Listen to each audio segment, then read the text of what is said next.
Hello everyone, this is Board Games Suburban. Right now I want to tell you about Kitara, which is a new area control game from Yellow that I think is really cool. It's going to remind you of Small World, Kahuna.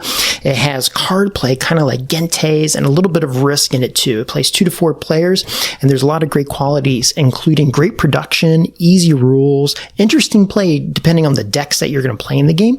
And I'm going to kind of get all of that in a second, but I want to start primarily with what a great production this game is. So if you look here at this cover, you have these earth tones, kind of like the Serengeti, animals in the wild are really setting this dry heat tone, and that's going to come through in the earthy nature of the cards. It's going to come through in the board. Now this board here is kind of tight because this is our 2-player board game, and I've been playing this game only 2 players, I must tell you, not 3 or 4. But if we look at the box, you're going to see kind of the same design feature of the cards because the cards themselves in the box have these little triangles all over it. It's in the insert. The box has a different board for all the player accounts. This way, here's a double-sided one for 3 and 4 players. When you open it, you get this great insert. Here are the placards for the different players. And you can see on the left-hand side here, it's kind of like a player aid, kind of just great art there. And then over here, it tells you how to read your cards in the game. Below those are the colors for all the different, the places for all the different colors. Here's where you're going to keep your decks. And there's 2 decks you're going to interact with. And you can see right there, it's kind of like Gentes.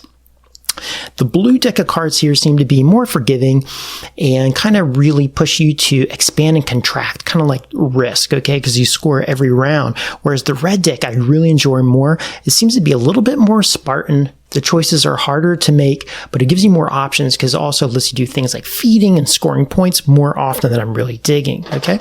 Then over here is a bag, and this bag is going to hold chits that you get points for when you do battle in the game. So how do we play the game? Okay, well, the first thing you do is you get your little placard here. You don't have these chits to start. I got that from battle. This is a mid-game situation we're looking at here. But you're going to get these cards.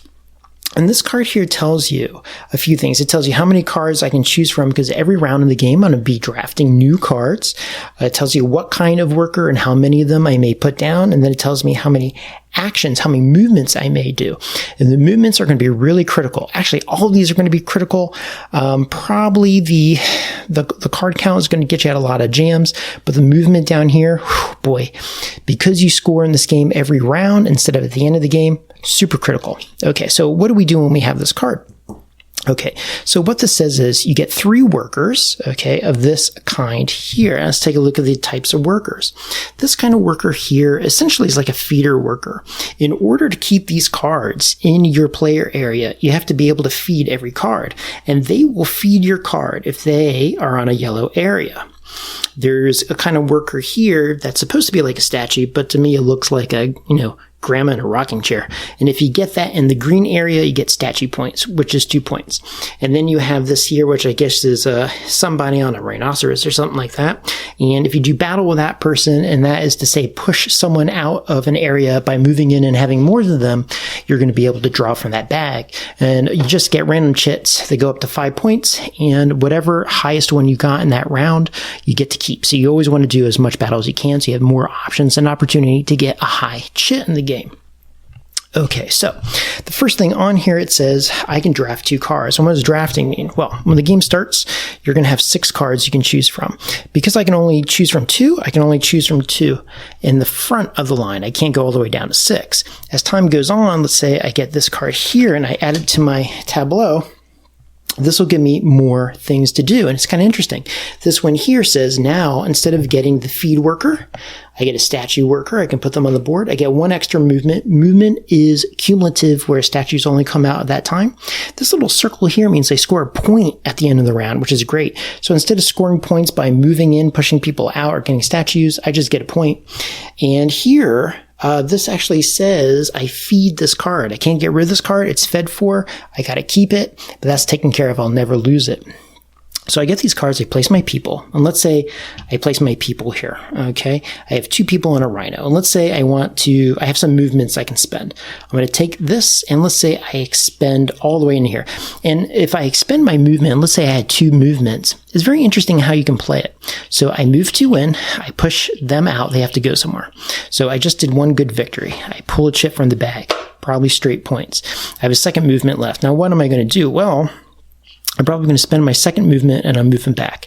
And it's important to remember that the movement is not for each individual person, but a group. So I moved it back. Now, what that did was, now I have to do a cleanup, essentially. Well, I have a yellow worker in the yellow feed zone. That lets me keep 2 of my cards, and this one is already fed, so I got to keep everything. If I try to be super aggressive and I pushed like this, that would allow me to grab a second ship from the bag, perhaps grab more. But when I did that, you'll notice I have no one in the feed zone. I would have to lose 2 cards. And since I can't lose this one, I got to get rid of these cards. That's horrific, because if I get rid of these cards, I have to get rid of those workers. I lose those points. Okay, that's pretty bad. And then at the end of the game, actually, you're just going to do this until the 5th stage of the cards come out. There's level 0 that you start with, then 1, then 2, then 3, then 4, then 5 ages. It goes very fast, the game, I got to tell you. But once that comes out, that's essentially the end of the game. You wrap up that round, and everyone gets one last turn. And whatever cards you get to keep, you get points for that as well. And when you play with the yellow deck of cards, you have a lot of outs. Like this card here, because it feeds itself, you don't have to worry as much about maintaining territory. If this player over here did not go with that strategy, okay, so they have 1 card here. They actually went with a strategy of getting all the points that you score every round. All these little circles, they just get those points. So they keep grabbing. Over here, if I didn't feed this card and I lose 3 workers, I mean, my goodness me. I mean, I'm devastated. And in fact, if you look at this board, it's almost all red. That's because I devastated the yellow player. The decisions are pretty cool. It plays very fast. I think it's good. It's a family weight game, just what I would expect from yellow. Blue is probably younger. Red is more developed and more to my taste. But between like the great art, the pieces that I really adore, even that little triangle design comes into the pieces here that you move to score around the board. I think my scores ended up being like 50 or 60, something like that. Top notch all the way through. So that is Kitara. I'm not sure what the price point is, but if you're looking for a family weight game or a filler game that plays quick, it's certainly more interesting to me than Small World. Give this a look. I think you'll be pleasantly surprised. So if you have questions about rules, let me know. I'll try to help you out. And until next time, friends, be well. Bye.